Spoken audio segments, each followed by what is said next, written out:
কুসুম সংকাশ্যম কাশ্যপ্যাং মহাদূতিম ধন্তারিং সর্বপাপঘ্নং প্রণতোস্মি দিবাকরম। ঐতিহ্য আর আধুনিকতার মেলবন্ধনে আড্ডার সঙ্গে অবশ্যই সোনালী শিরোনামের অনুষ্ঠান। সেই অনুষ্ঠানের দেখতে দেখতে ৬ষ্ঠতম পর্বে পদার্পণ করলাম। আর সূর্য প্রণাম দিয়ে তো আমরা আমাদের দিনটা শুরু করি। তেমনইভাবে বলতে পারি আমরা যেন সারা জীবন ভালোকে বলতে পারি ভালো, এই কথাটা যেন আমাদের সারা জীবন মনে থাকে। আজকে আড্ডা ঘরে যার সঙ্গে আড্ডা দেব তার নাম তো আমি অবশ্যই জানাবো কিছুক্ষণ পরে, তার জন্য কিন্তু একটু ধৈর্য ধরতে হবে। সে শুধুমাত্র লেখালেখিতে নয়, আবৃত্তিতেও সমানভাবে পারদর্শী। ছোট ছোট বাচ্চাদের নিয়েও সে কাজ করে। তার সঙ্গে সঙ্গে আরেকটি কথা না বললে ঠিক হবে না, সেটা হচ্ছে সে কিন্তু ভালোবেসে নৃত্যটাও ধরে রেখেছে। আমি অনেক জায়গায় দেখেছি সে তার মেয়ের সঙ্গেও নৃত্যে সমানভাবে সবাইকে মাতিয়ে রাখে। তার প্রথম একক কাব্যগ্রন্থ কবিতার পঞ্চপ্রদীপ, এই বইটির নামকরণ করেছে এবং মুখবন্ধ করে দিয়েছেন স্বয়ং সঞ্জীব চট্টোপাধ্যায়। তাহলে বুঝতে পারছেন তো, আমার আড্ডা ঘরে যাদেরকে আমি আমন্ত্রণ জানাই তারা কিন্তু যথেষ্ট গুণী মানুষ, গুণী শিল্পী। আরেকটা কথা বলি, সেটা হচ্ছে সে কিন্তু তার হাতের রান্নার মধ্য দিয়ে সবাইকে মোহিত করে দেয়। কেন বলছি এ কথা? কারণ তার একটি বিজনেস আছে, ফুড হোম ডেলিভারি। আমি যদি ভুল না করে থাকি, গুগলে সার্চ করলে ঝুমাস কিচেন দেখায়। আমি এটা আরেকবার কনফার্ম হয়ে নেব যখন আমি আড্ডা দেব। চা চা আড্ডা কার সঙ্গে বলেই ফেলি নামটা, সপ্তর্ষি ভৌমিক। নমস্কার। নমস্কার সপ্তর্ষি, আমার আড্ডা ঘরে তোমাকে জানাই আন্তরিকভাবে স্বাগত। ধন্যবাদ, আমিও কৃতজ্ঞ। খুব ভালো লাগছে। আড্ডা দিতে তো সবাই ভালোবাসে, আমিও খুব ভালোবাসি। এই দুপুরের আড্ডা দিতে তোমাকে পেয়েছি। টেলিকাস্টটা হয়তো আমাদের কিছুদিন পরে হবে সপ্তর্ষি। এই আড্ডাটা তো আমাদের চলবে এবং তোমার সঙ্গে আলাপ আমার বেশ কিছু বছর হয়ে গেল। আর যেটা বলছিলাম সেটা হচ্ছে আমার দ্বিতীয় একক কাব্যগ্রন্থ হচ্ছে মেম সাহেবের ভাষা বিভ্রাট। ভাষা নিয়ে নানান বিভ্রাটের সম্মুখীন হয়েছিলাম বলে নাম দিয়েছিলাম ভাষা বিভ্রাট। আমি তোমার কাছে জানতে চাইবো তোমাকে নাম বিভ্রাটে পড়তে হয়েছিল কিনা, কারণ সপ্তর্ষি নামটা আবার অনেক ছেলে বন্ধুদের আছে এবং আমি যখন আমার ছেলে এখন বড় হয়ে গিয়েছে, যখন ও ছোট ছিল ওর অনেক বন্ধু ছিল, তার নাম ছেলে বন্ধুদের নাম ছিল সপ্তর্ষি। তা তোমার তো গার্লস স্কুলে তোমার পড়াশুনো, আমি সেটা জানি সপ্তর্ষি, কিন্তু তোমাকে কখনো নাম বিভ্রাটে পড়তে হয়নি? কেউ ভুল করেনি? অনেকবার বহুজন ভুল করেছে, বহুজন এটা নিয়ে কোশ্চেন করেছে তোমার নামে কি সপ্তর্ষি নাকি অন্য কোনো, বিশেষ করে ফেসবুকে এটা কার প্রোফাইল, মানে এটা আমার হাজবেন্ডের প্রোফাইলে সপ্তর্ষি লেখার কি না, এরকম তো অনেক ব্যাপারই হয়েছে। তো আসলে সপ্তর্ষি নামটার পেছনে একটা গল্প রয়েছে। গল্পটা শুনতেই হবে। মায়ের একটু প্রবলেম ছিল বাচ্চা হওয়া নিয়ে, তখনকার দিনে তো এগুলোতে খুব রেস্ট্রিকশনের ব্যাপার ছিল। তো বিয়ের প্রায় 8-9 বছর পরে আমি অনেক চেষ্টা করে হয়েছি, এবং আমি যখন জন্মেছিলাম আমি গল্প শুনেছি প্রচুর তখন টাকা পয়সা খরচা করেছিল বাবা আমাকে বাঁচানোর জন্য। তো ডক্টর লাস্ট মোমেন্টে আমি 7th month বর্ন বেবি ছিলাম, প্রিম্যাচিওর। আমাকে ডক্টর বাবাকে বলে দিয়েছিল দুজনকের মধ্যে একজন বাঁচবে, আপনি কাকে চান? তো বাবা অবভিয়াসলি বলেছিল আপনি মাকেই বাঁচান। তো যে কোনো কারণে তখন আমি 7 মাসের সিজারিয়ান বেবি হই। তোমাকে ইনকিউবেটরে থাকতে হয়েছিল? ইয়েস, মানে নাক দিয়ে আমাকে খাবার দেওয়া হতো, নাকের নল দিয়ে। একটা চোখ ফুটেছিল, একটা চোখ তখনও ফোটেনি। 1 মাস 1.5 মাস পুরো কাঁচের বক্সে আমাকে রাখা হয়েছে, মায়ের কাছেও দেওয়া হয়নি। পুরো ওই ট্রিটমেন্ট করে তারপরে তো এত কষ্ট করে তাও রয়ে গেছি বলে ওই সপ্তর্ষি আর কি একটা, যেহেতু আমার বাবা খুব আধ্যাত্মিক মানুষ ছিলেন, তো সেই হিসাবে সপ্তর্ষি নামটা দেয়া হয়েছে। বোধহয় প্রথম আমার মেয়ে হিসাবে আমার নাম সপ্তর্ষি, কিন্তু তারপরে আমি একটি মেয়ের নাম পেয়েছি সপ্তর্ষি। আমি একটা জায়গায় চোখ দেখাতে গেছিলাম, একটা মানে হসপিটালে, সেখানে মানে কাউন্টারে একজন বলছিল সপ্তর্ষি দিকে বলে দে, সপ্তর্ষি দিকে। তখন আমি বলছি না, আমি সিঙ্গেল পিস নই, আরেকজন সপ্তর্ষি আছে। আমি আমার লাইফে দেখা তোমার নাম সপ্তর্ষি, জানো কি ভালো লাগছে সপ্তর্ষি। আর তোমার সঙ্গে যে আজকে খোলামেলা আড্ডা করবো বলে বসেছি, একদম, আর কোনো ইনফর্মাল না। আর যেটা বলছিলাম, আমি যখন নিভৃতে একাকী যখন বসি সপ্তর্ষি, বিশ্বাসকে যখন আমরা প্রশ্ন করি যে তুমি কার, আমার, বিশ্বাস কিন্তু উত্তর দেয় আমি ছলনার। সেরকম একটা ব্যাপার। আবার যখন আমি আবেগকে প্রশ্ন করি, আবেগ তুমি কার, আবেগের কাছ থেকে উত্তর আসে আমি তো অনুভূতির। আর এই যে বিশ্বাস আর ছলনা, আবেগ আর অনুভূতি, এই কথাগুলো তো আমরা আমাদের সাংস্কৃতিক জীবনে বলো, দৈনন্দিন জীবনে বলো, আমরা ভীষণভাবে শুনি এবং আমরা নানান রকমভাবে সম্মুখীন হয়েছি। তোমার কাছ থেকে আমি বিশ্বাস আর ছলনা এই দুটো কিরকম ভাবে জড়িয়ে আছে তোমার জীবনে সেটা শুনবো প্রথম, আর দ্বিতীয় শুনবো আবেগ আর অনুভূতির কথা। নিশ্চয়ই। বিশ্বাস, ছলনা, আবেগ, অনুভূতি, তুমি এত সুন্দর করে বললে আমার এক্ষুনি মনে হয়ে গেল দুটো কবিতার লাইন বোধহয় হয়ে যায়। আচ্ছা, বিশ্বাস হচ্ছে সবার আগে করা উচিত। আমার এত বছরের আমার জীবন খুব একটা স্ট্রেট লাইন নয়, আপ ডাউন প্রচুর গেছে জীবনে। আর সেগুলোকে ওভারকাম করে এখন একটা জায়গায় দাঁড়িয়েছি। সেখানে আমি মনে করি বিশ্বাসটা সবার আগে নিজের ওপর রাখা উচিত এবং ঈশ্বরের ওপর, দুটো জিনিস। আর কারোর ওপর বিশ্বাস রাখলে আমি জানি না বিশ্বাসের, আমি যদি নিজেকে বিশ্বাস করি অন্যকে বিশ্বাস করা প্রয়োজন পড়ে না। একদমই তাই। এমন জিনিস আমি করব না, আয়নার সামনে দাঁড়িয়ে আমি যখন নিজের মুখটা দেখব তার কাছে আমার যেন ছলনার না নিতে হয়। এটা হচ্ছে বিশ্বাস, আমার কাছে অন্তত বিশ্বাস। কে আমার বিশ্বাস করলো, কাকে আমি বিশ্বাস করে ঠকে গেলাম, আমি এটা ভাববই না। আমি ভাববো আমি কি করেছি, আমি কি তার কাছে ঠিক ছিলাম, বা আমি কি এই সময়টার কাছে বা এই পরিস্থিতিটার কাছে আমি কি লয়াল। যদি আমি লয়াল হই তাহলে তো কোনো ডোন্ট কেয়ার। মানে অন্যজন যদি তোমার কাছে ছলনাও করে, you don't care, I don't care. এবং সেই ছলনা আমার কাছে হয়তো তাৎক্ষণিক এফেক্ট করবে, ডেফিনেটলি করবে। মানুষ, আমি তো হিউম্যান বিংস, আমার তখন কষ্ট হবে। আমি ভীষণ ইমোশনাল মানে আমার ইমোশন হচ্ছে টু মাচ হাই লেভেলে। মানে কেউ এখানে যদি তোমার কাছে কেউ যদি আসে, যা ধরো জ্যোতিষ চর্চা করে, তাদেরকে বলবে যে কর্কট রাশি আর কন্যা লগ্ন, এই দুটো তুমি বলবে, তারা শুধু একটা কথাই বলবে। আমি যাদেরকে দেখাতে গেছি, যে কজন দেখে আমাকে বলেছে যে এত ইমোশন নিয়ে কেউ এই পৃথিবীতে বেঁচে থাকতে পারে না। মানে আমার এত হাই লেভেলের ইমোশন। এবং ইমোশন মানে আমি ধরো যারা আমার শত্রু, তার কিছু হলো আমি কাঁদতে শুরু করে দিলাম, মানে এরকম লেভেলের ইমোশন। ঠিক তুমি বিশ্বাস করবে না সপ্তর্ষি, যখন পারিপার্শ্বিক মানে আমাদের নিয়মিত তো আমরা তো ভালো থাকতে পারি না, যদি কোনো রকম অঘটন ঘটে থাকে, আমাদের মনটা না সত্যি কথা বলতে গেলে ভীষণভাবে প্রভাবিত হয়।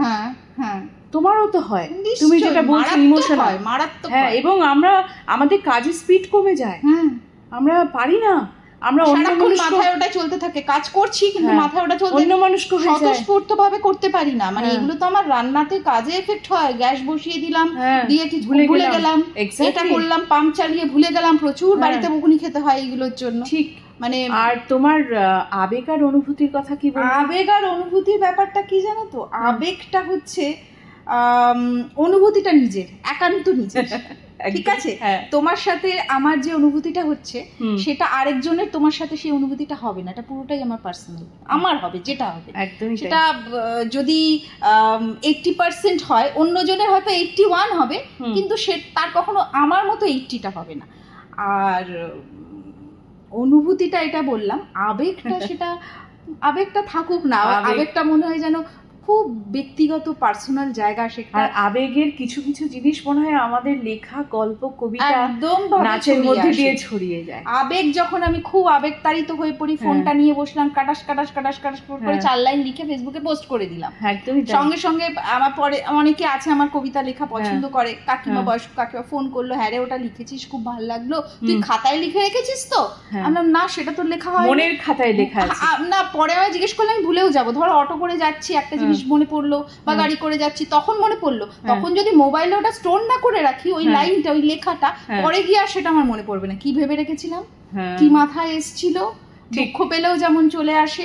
একজনের লেখা আমি খুব পড়েছিলাম, একটা লেখা জায়গায় লেখা ছিল যে রবীন্দ্রনাথ ঠাকুর যদি অত কষ্ট না পেত, জীবনে অত দুঃখ না পেত, রবীন্দ্রনাথ ঠাকুর হতেন না, এবং ওই লেখা বেরোতো না। ঠিক তাই। তোমাকে লিখতে গেলে, তোমাকে কবি হতে গেলে, তোমাকে শিল্পী হতে গেলে তোমাকে কাঁদতে হবে, তোমাকে কষ্ট পেতে হবে, মনের মধ্যে একটা খিদে বা দুঃখ থাকতে হবে। আর সপ্তর্ষি আবেগ আর অনুভূতির কথা তো শুনলাম, তুমি কি ওই আবেগদীপ্ত হয়েই তোমার চুলে রং করেছো? না, এটা আবেগদীপ্ত হয়ে রং করিনি। আমি চুল নিয়ে, আমার ভগবান আমাকে, আমার দুটো জিনিস নিয়ে ভগবানের কাছে আমার আর কি দুঃখ। একটা হচ্ছে আমার হাইট দেয়নি, আরেকটু যদি লম্বা করতো আরেকটা দিতে হচ্ছে আমার চুল। আমার ভীষণ এরকম তোমার মতো প্লেন চুল, সিল্কি চুল ভীষণ পছন্দ। আমার কার্লি চুল ছোটবেলা থেকে আমার একদমই পছন্দ জিনিস নয়। এটাকে প্লেন করে অনেক কিছু করার চেষ্টা করেছিলাম, দেখি পাতলা হয়ে গেছে। তারপরে আমার মেয়ে বললো, মা তোমার এটা ন্যাচারাল, তুমি এটা ন্যাচারালি রাখো। ছোটবেলা থেকে আমার একটু লাল ঘাসা চুল। তারপরে এখন বড় হয়ে আমার মেয়ে একটা কালারের কোম্পানিতেই কাজ করে, ঠিক আছে, তো ফ্রি অনেক প্রোডাক্ট পায়। আমি কোনো পার্লারে যাই না, ও নিজেই আমাকে যা পারে আমার চুল নিয়ে এক্সপেরিমেন্ট করে যায়। তারপর দেখি খুব ভালোই লাগছে, চলো ঠিক আছে। তোমাকে খুব মানিয়েছে তোমার পার্সোনালিটির সঙ্গে। আর যেটা তুমি হাইটের কথা বললে না সপ্তর্ষি, আমার তো মনে হয় তুমি শারীরিক উচ্চতায় নয়, মনের উচ্চতায় এতটাই সবার মনের মধ্যে জায়গা করে নিয়েছো, তাই জন্য আমার মনে হয় শারীরিক উচ্চতাটা ম্যাটার করে না। এখন মনে হয় ম্যাটার করে না, কিন্তু একসময় মনে হতো ছোটবেলায় সব বন্ধুদের সঙ্গে। ইনফ্যাক্ট যারা সপ্তর্ষি, একটা কথা তোমার সঙ্গে আমি একটা শেয়ার করি, আমার না ছোটবেলায় আমি লম্বা ছিলাম বলে আমাকে অনেক জায়গায়, ইনফ্যাক্ট স্পোর্টসে, আমি যেখানে ইন্টারে পড়ার কথা না, আমি ইন্টারে জুনিয়রে না পড়ে আমি ইন্টারে পড়তাম, আমার ক্লাস বা বয়স অনুযায়ী লম্বাদের সঙ্গে পড়ে যেতাম। আমি দৌড়ানোতে উল্টোটা, সবার লাস্ট হতাম, এটা একটা। আর প্রেয়ার লাইনে আমার ভীষণ আগে দাঁড়াতে ইচ্ছে করতো, এই জন্য আমি যেন তো মনিটর হতাম, আমাকে টিচার মনিটর করে দিতেন। আর মনিটরের হচ্ছে ফার্স্ট মনিটর কোনোদিন ফার্স্টে দাঁড়াবে, আর সেকেন্ড মনিটর কোনোদিন লাস্টে দাঁড়াবে, কোনোদিন সেকেন্ড মনিটর ফার্স্টে দাঁড়াবে। এই মনিটর হওয়ার সুবিধার্থে এই জন্য মানে আমি কোনো দিন প্রেয়ার লাইনের একদম ফার্স্টে দাঁড়াতাম। কিন্তু হাইট বেসিসে যদি আমাকে দাঁড় করানো হতো সবসময় আমি লাস্টে, এই দুঃখটা। আর জানো, লম্বা হলে একটা সুবিধে আছে অবশ্যই, সবার আগে তুমি চোখে পড়বে, কিন্তু কর্ম তোমাকে ভালো করতে হবে। সেটা তুমি লম্বা হও বা বেঁটে হও, সুন্দর হও বা কুৎসিত হও, সেটা ম্যাটার করে না যদি তোমার কর্মটা ঠিকঠাক থাকে। কর্ম ঠিক রাখতে হবে, মনটা পরিষ্কার একদম। আমি মনে যতই সুন্দরী হও, তুমি যতই মেকআপ করো, তোমার মনে যদি তোমার একটুখানি নেগেটিভ থাকে না, সেটা প্রকাশিত হয়, ফেসে চলে আসবে। তুমি যত মেকআপ করো, একদমই তাই, তুমি কিছু আটকাতে পারবে না। একটা জিনিস, আর একটা জিনিস লম্বাতে তুমি যেটা বললে, তোমাদের এই সুবিধাটা, আমি নাচ ফাচ করি তো, যারা লম্বা তাদের নাচের পজিশন গুলো, ফিগার গুলো খুব ভালোভাবে, মানে দাঁড়ালে এ করলে খুব ভালো আসে, যেগুলো ইয়েতে আসে। আমি মনে করি প্রতিটা অঙ্গভঙ্গি, আমি মনে করি প্রতিটা মানুষ সুন্দরী, একদমই তাই, যে যার জায়গায় সুন্দর। হ্যাঁ, একটা কথা আছে না, বন্যেরা বনে সুন্দর, শিশুরা মাতৃ করে, ঠিক কিনা? সেরকমই ব্যাপারটা, মানে সৌন্দর্য মনে হয় beauty lies eyes on the বিহোল্ডার। আচ্ছা, তোমার কি রং পছন্দ সপ্তর্ষি? আমি দেখতে পাচ্ছি ম্যাজেন্ডা ঘেঁষা, ম্যাজেন্ডা ঠিক নয়, একটু রানী পিঙ্ক মেশানো, অনেক কিছু। আবার তুমি সিলভারের আবার ব্যাঙ্গলস পরেছো, তুমি স্বাস্থ্যও ভালোবাসো, তার মানে তোমার কি রং পছন্দ? আমার সাদা রং পছন্দ, কালো পছন্দ, আর রেড, এই তিনটে রং। সাদা আমার এই জন্য ভাল লাগে, আমার ফার্স্ট প্রেফারেন্স সাদা, বিকজ আমার মনে হয় যেন সাদার মধ্যে এতটাই শুভ্রতা রয়েছে, এবং সব রঙের 7টা রং মিলে তো সাদা রং হয়, আমরা জানি।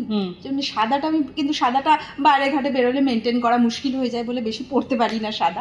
আমার বেশিরভাগ ওয়ার্ড্রবের মধ্যে তুমি শাড়ি খুঁজলে হোয়াইট, রেড, ব্ল্যাক, এই কম্বিনেশনটা খুব পাবে। তবে আমাকে সবাই বলে যে একটু ডার্ক রং পরলে, গ্রিন পরলে বেশি ভালো লাগে। আচ্ছা, এখন পরি, আগে বেশিরভাগই সাদা। আচ্ছা, তোমার যে এরকম তুমি চুল কার্ল করেছো, করিনি, মানে ও চুলটা তোমার বললে অরিজিনাল, মানে কালারটা একটুখানি কালার করেছে। এবার যখন আমরা তো বলি যে একটা কথা, আমি যখন রবীন্দ্রনাথ ঠাকুরের আবৃত্তি মানে কবিতা আবৃত্তি করছি মঞ্চে, অনেকে বলে, আমি যদিও এটা সবসময় মানি না, যে যখন আমি রবি ঠাকুরের কবিতা আবৃত্তির উচ্চারণে মঞ্চে আবৃত্তি করব, তখন সেই সময় সাজ পোশাক সেই রকম হওয়া উচিত।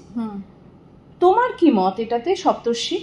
রবীন্দ্রনাথ ঠাকুরকে জানা বা বোঝার ক্ষমতা আমার ছোট ইয়েতে হয়তো নেই, তবে যেটুকু আমি বুঝেছি জেনেছি আমার মন থেকে, তিনি হচ্ছেন বিশ্বকালে সবচেয়ে বেশি আধুনিক মনস্ক একজন একদমই মানুষ।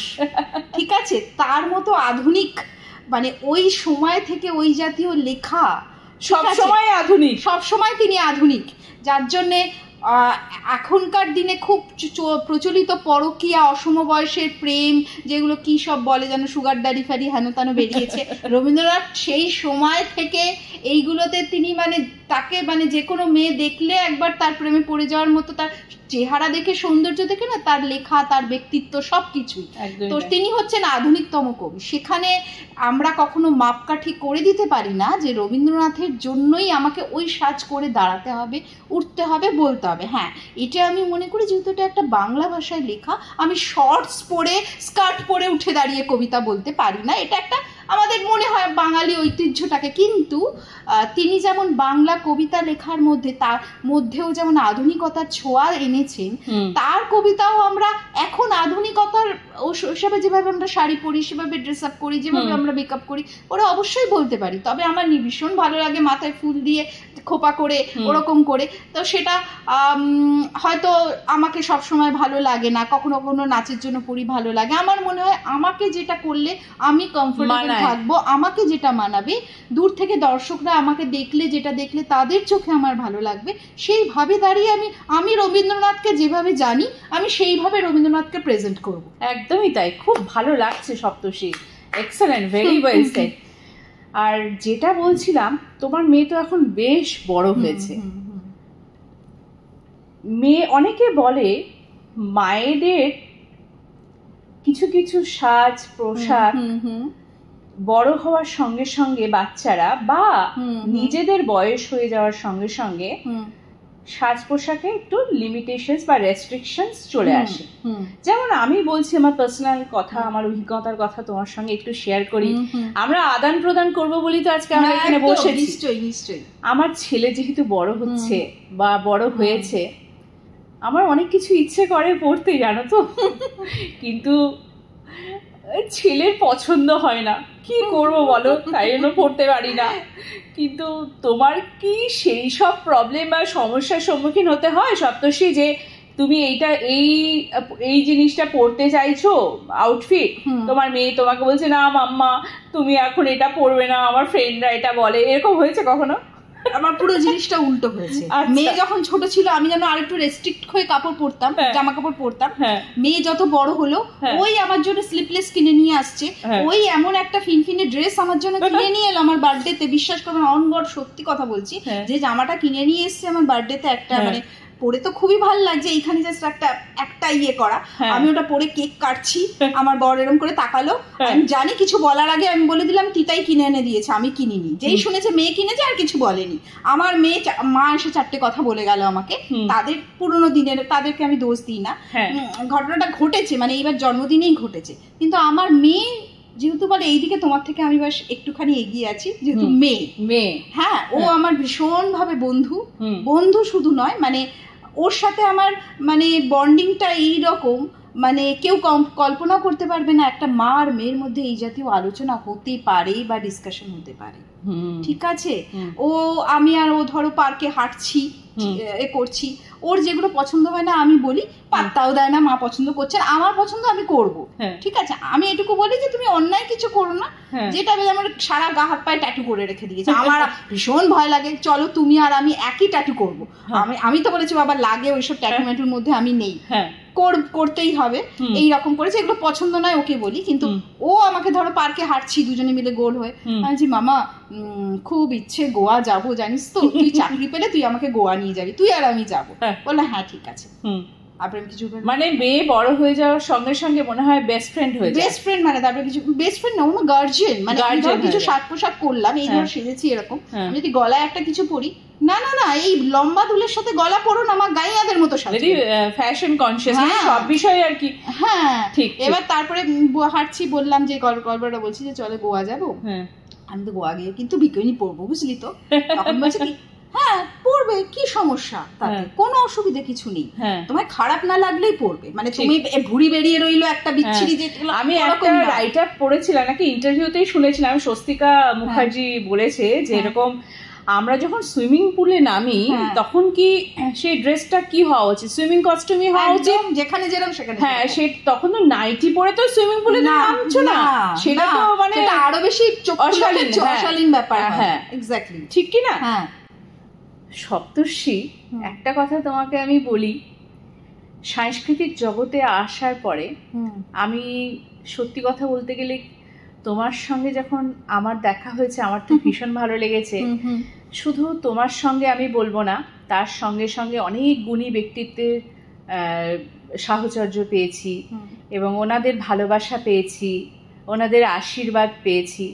তাই জন্যই মনে হয় আমরা কিছু কাজ করতে পেরেছি, মঞ্চ করতে পেরেছি, লিখতে পেরেছি, বলতে পেরেছি, দেখাতে পেরেছি আমাদের কাজকর্মগুলো। আমরা এদিক দিয়ে বলতে পারো আমরা আশীর্বাদ ধন্যা। একদম। আচ্ছা একদম। আমার সবচেয়ে ভালো লাগে, নিশ্চয়ই তোমারও, তোমার মতামত আমি নেব, অনেক লেখা, বড় বড় কবির লেখা, বড় বড় সাহিত্যিকদের লেখা আমরা আগে পড়েছি, তারপর ওনাদের দেখেছি, তাই তো? যেমন বিশিষ্ট কবি শিবাশিস মুখোপাধ্যায়, সাহিত্যিক, ওনার লেখা পড়েছি তারপর দেখেছি। চিত্রা লাহিড়ী, ওনার লেখা আমরা আগে পড়েছি তারপর ওনাকে আমরা দেখেছি। হ্যাঁ আমি কিন্তু সুবোধ সরকার বিশিষ্ট কবি, ওনার লেখা কিন্তু আমি আগে পড়েছি পরে দেখেছি। অবশ্য তোমার এই ব্যাপারটা আমি জানি না। আমিও তাই, তাই না? একদম। এই যে বিশিষ্ট কবিদের লেখা আগে পড়লাম, তারপর যখন আমরা কোথাও মঞ্চে আমন্ত্রিত শিল্পী হিসেবে গেছি, ওনাদেরকে আমরা দেখতে পাচ্ছি, ওনারা সেই সব মানুষজন, কিরকম মনের মধ্যে অনুভূতিটা হয়েছিল সেগুলো যদি আমাদের সঙ্গে একটু শেয়ার করো। অনুভূতি বলতে তখন একটা জিনিস মনে হচ্ছিল যে যাদেরকে ধরুন দূর থেকে দেখছি এত সুন্দর লেখা, মানে এখন ধরো যদি কোনো সিনেমা শাহরুখ খান সামনে চলে আসে, হ্যাঁ তখন তুমি সেই কাজটা করো, কাজটা করি আমি, সেই জিনিসটা করি। হ্যাঁ এবং তখন তাদের দেখে ভাবি যে এরা এতটাই মাটির মানুষ, এতটাই ভালো মনের মানুষ, তখন মনে হয় যে ওপরে তুমি ততটা উঠবে যতটা তুমি নিজে যারা আছে তাদেরকে ছোটভাবে ভাববে না, তাদেরকে বড়ভাবে ভাববে, মানে বড় চোখে দেখবে। আমি গুছিয়ে বলতে পারলাম কিনা জানি না, আমি কখনো ভাবতে পারিনি যে এরা এত সহজ সরল আমাদের মতো মাটির মানুষ হতে পারে, এত সহজে আমাদেরকে খুব কাছে আদর করে আপন করে নিতে পারে। শিবাশিস দার কথা তো বলাই যায় না, মানে বলা যায় না, তিনি এতটাই শান্ত সৃষ্ট ভদ্র স্নিগ্ধ একজন, যাকে দেখলে মানে আর কি বলবো, হয় না কাউকে দেখলে খুব মনে একটা শান্তি প্রশস্তি ব্যাপার চলে আসে, সেইটা। চিত্রাদি তো মানে বন্ধু, মানে অত বয়স আমি দেখে ভাবি মানে জড়িয়ে ধরি, ওই রকম বয়সে এত সুন্দরী কি করে থাকা যায়? একদমই তাই। এত সুন্দরী একজন কি করে হতে পারে যেটা প্রেজেন্টেবল চোখে দাঁড়িয়ে, মানে আমরা তো কিছুই নয়, কিছুই হলো না। একদমই এটা দেখলে মনে হয়। আমি দেখেছি তোমাকে নানান মঞ্চে পারফর্ম করতে, নিজে লিখে সেই কবিতা তুমি বলো, এবং তুমি আরেকটা ব্যাপার তোমার মধ্যে আছে, সেটা হচ্ছে তুমি সুন্দর সুন্দর রান্না করে। আমি কি যখন ভূমিকাতে বললাম ঝুমাস কিচেন, ওটা আমি ঠিক বলেছি? হ্যাঁ ঠিক বলেছো। এটার আরেকটা জিনিস, ঝুমাস কিচেন আমার ওটার নাম, কিন্তু আমার যে ওয়েবসাইটটা রয়েছে, আমার বাড়ির অ্যাড্রেস কেউ সার্চ করতে চাইলে ওটা সপ্তর্ষি কিচেন রয়েছে। কেন বলছি, এটা আমার থেকে খাবার নিয়ে একটি কাস্টমার, তার তিনি এতই উৎফুল্ল, তোমার পেজ নেই কেন, তোমার কেন গুগলে নেই, নিজে থেকে সেটা বানিয়েছে। আমাকে জিজ্ঞেস করেন যেটা ঝুমাস কিচেন নাম হবে, ও সপ্তর্ষি নামটা জানে, সপ্তর্ষি নামে সেটা লিখে করেছে, করে একটা পেজ পুরো করে গুগলে তোমার রেটিং 5 হয়ে গেছে, প্রচুর জন কমেন্ট করেছে, আমি নিজেই জানি না। আচ্ছা, আমি নিজেই জানি না। হ্যাঁ আমার অ্যাড্রেস লোকেশন পুরো দেয়া রয়েছে। একদিন আমার এক রিলেটিভ আমার বাড়ি থেকে ওলা বুক করতে গিয়ে বলছে যে ঝুমাদি তোমার এটা এত সপ্তর্ষি কিচেন নিচ্ছে, আমি তো করিনি কিছু, তাহলে এই দেখো না সপ্তর্ষিকেতেই তো FD165 তোমার বাড়ির নাম্বারই তো বলছে। তখন আমি দেখলাম 1000টা কমেন্ট, সেটা আবার আমার মেয়ে দেখে খুব খুশি হলো, সে আবার তার বন্ধুদের পাঠালো রেটিং গিয়ে। মানে আমার তো হোম ডেলিভারি বসে খাওয়ানোর ব্যাপার না, এটা বেসিক্যালি আমার বাড়ি ক্লাউড কিচেন টাইপের বাড়ি। এরকমও হয়েছে পুজোর সময় এক বাস লোক চলে এসছে অষ্টমীর দিন রাত্রে, না আমরা নেটে দেখলাম রেটিং 5 এখানে বিয়ে হয়, না না হোম ডেলিভারি। আমার বর বলছে কি করবো এতগুলো লোককে বের করবো, মানে মজার মানে তোমার এই হোম ডেলিভারি আরো দ্রুত এগিয়ে চলুক এই কামনা করি। আসলে অনেককে বলি, কেউ হয়তো বিশ্বাস করে না, কিন্তু হ্যাঁ যারা আমার সঙ্গে থাকে, আমার বাড়িতে যে মেড সে জানে, আমার বাড়ির যারা খুব আমার পাড়া প্রতিবেশী থাকে তারা জানে, সবাই জানে পুরোটাই আমি নিজের হাতে করি। ইভেন এরকমও হয়েছে, আমি বলবো না আমি করি, করে আমার ভগবান করায়, আমি ভীষণ ভাবে স্পিরিচুয়াল। কি করে এত ম্যানেজ, আমি বলছি তুমি এদিকে লেখালেখি করছো, এদিকে মঞ্চ করছো, এদিকে তুমি বাচ্চাদেরকে আবৃত্তি নাটক করাও, শেখাও, তার সঙ্গে সঙ্গে মেয়ের সঙ্গেও তুমি স্টেজে পারফর্ম করছো, আবার রান্নাবাড়ি করছো, এবং শুধু রান্নাবাড়ি 4 জনের জন্য নয় বা 3 জনের জন্য নয়, তার সঙ্গে সঙ্গে তুমি হোম ডেলিভারি করছো। এতগুলো মানে তুমি কি করা যায়, আমি বলবো আমি করি না, আমার ঈশ্বর আমাকে দিয়ে করায়। রেডিও নব ঘুরিয়ে ঘুরিয়ে অ্যাডজাস্ট করা না অ্যাডজাস্ট হয় হচ্ছে ভালো লাগলে, ভালোবাসলে। রান্নাটা আমার ভালোবাসার জিনিস, আমি নিজে ভীষণ চুজি। তুমি আমাকে একটা ডাল আর আলু ভাজা দেবে, সেটাও যদি পারফেক্ট টেস্ট না হয় আমি খাবো না, আমার মুখে রুচবে না। মানে আমার যদি কোনো সময় একটুখানি ঝোল, যেমন ধরো আজকে দুপুরবেলা মুরগির ঝোল করেছিলাম, একটু পাতলা হয়ে গেছে, মাম্মা আমার ছেলে বলছে 1 মাস ধরে আমি পাতলা ঝোল ভাত খাচ্ছি, পরীক্ষার জন্য আমি একটু রিচ দিইনি, তো তুমি মন দিয়ে রান্না করছো না। না কালকে আমার একটা ইনভিটেশন ছিল, তা আমরা ওখানে রিচ খেয়েছি, তা আজকে একটু পাতলা, তাতে খুব একটু অসন্তুষ্ট, না মাম্মা আমি রিচ খাবো।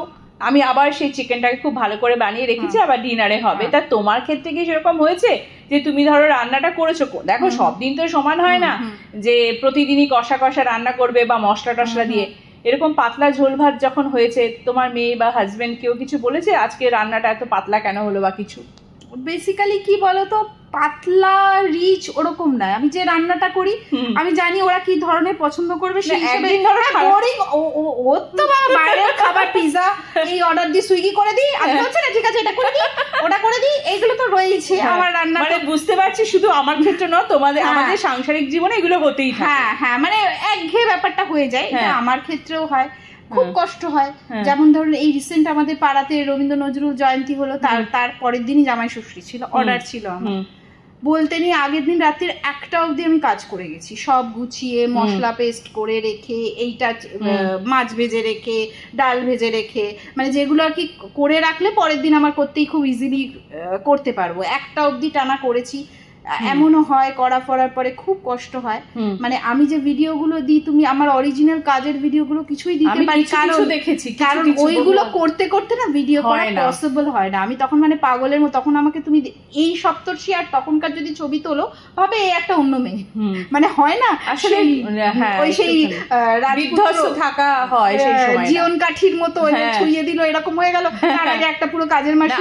আমরা না ওইটা পারি, সুইচ অন অফটা পারি, আর এইগুলো আমার ভালোবাসার। আমি এই তোমার সাথে যে 1 ঘন্টা আড্ডা দেবো, এটা আমার বলতে পারো অক্সিজেন, খুব ভালো লাগছে জিনিসটা করতে, ভালোবাসছি। বিশ্বাস করো আমি যে তোমাদেরকে আমন্ত্রণ জানাতে পারছি, এবং আমি যে তোমার সঙ্গে বসে মানে তোমাদের মতো গুণী শিল্পীদের সঙ্গে বসে এই যে আড্ডাটা করতে পারছি না, আমি নিজেকে, তুমি নিজে গুণী, তুমি দূরদর্শনে অ্যাঙ্কারিং করেছো, তোমার এত সুন্দর তুমি আবৃত্তি করো, তুমি লেখো, তুমি তোমার নিজেরই তো গুণ খুব মানে সুন্দরের কথা তো আর বললামই না, ওটা সবাই দেখতে পাচ্ছে ক্যামেরায়, অন ক্যামেরা। তোমার ওই যে বললাম আমরা যেন সারা জীবন ভালোকে বলতে পারি ভালো, এই যে আমরা ভালোকে বলতে পারি ভালো, এই যে তুমি যে বলছো, আসলে তাই জন্যই মনে হয় আমরা আজকে সাংস্কৃতিক জগতে বিচরণ করছি।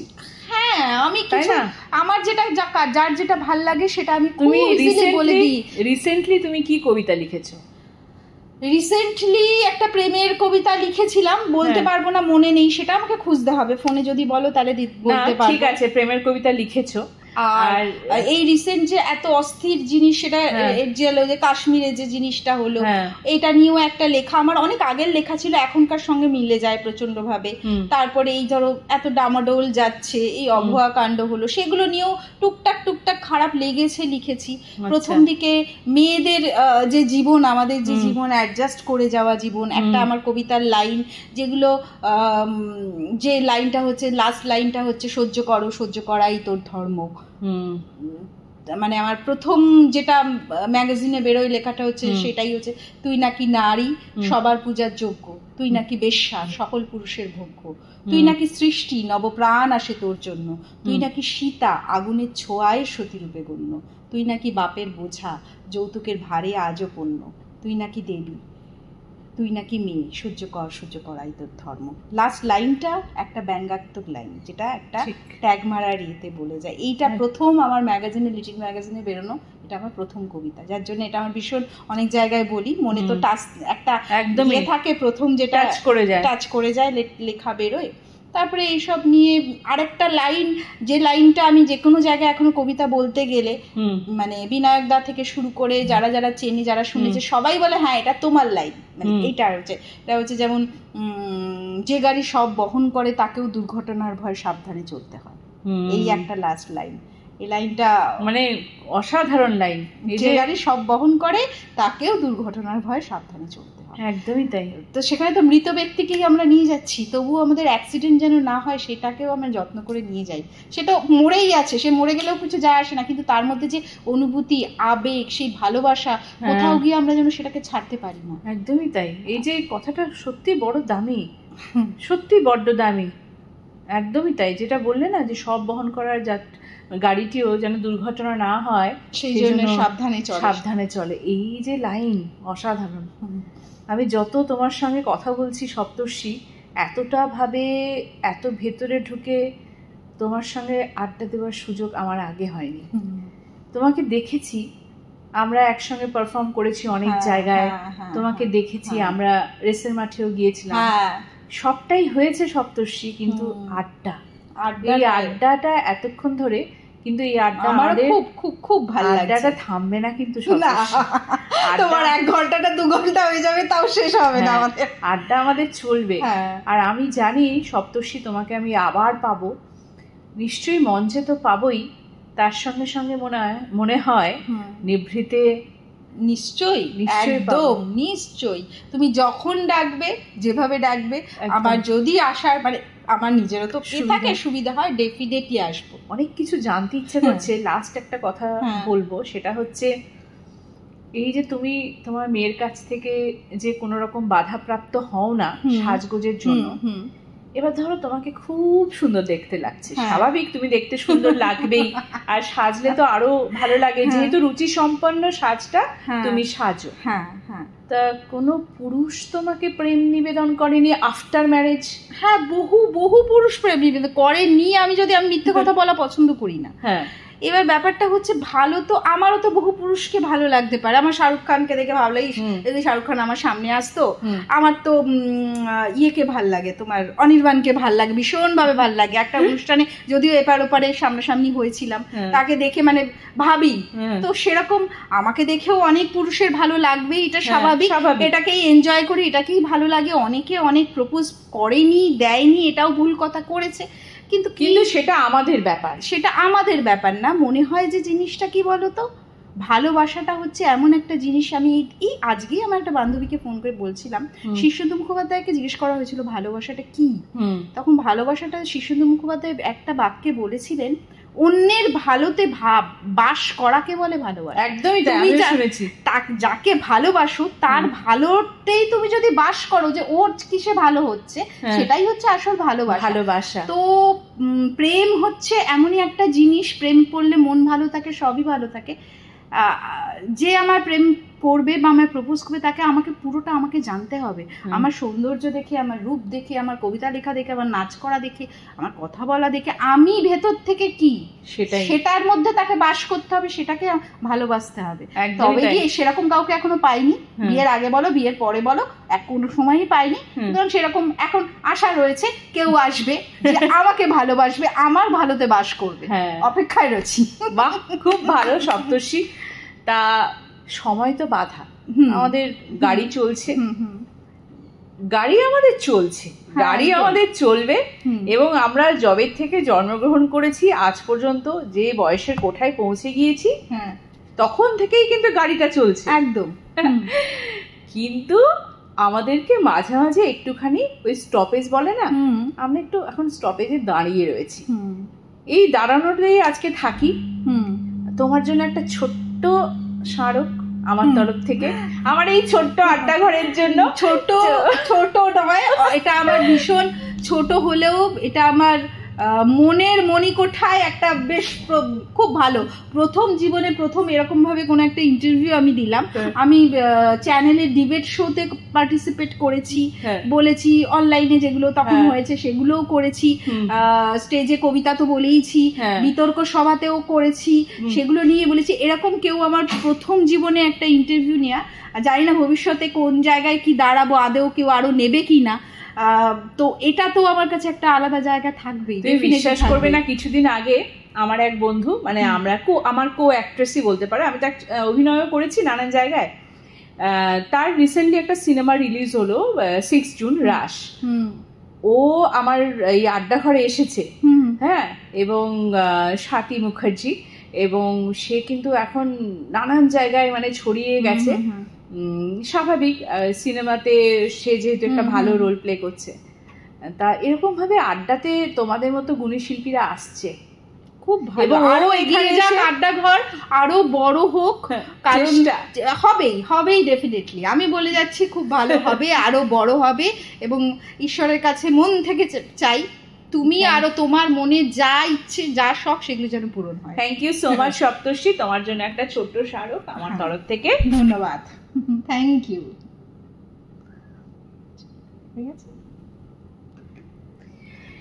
আর ভালো থেকো, এরকমই সুন্দর থেকো, সুন্দরভাবে তুমি তোমার যে কাজগুলো করছো সেগুলো তোমার এগিয়ে চলুক।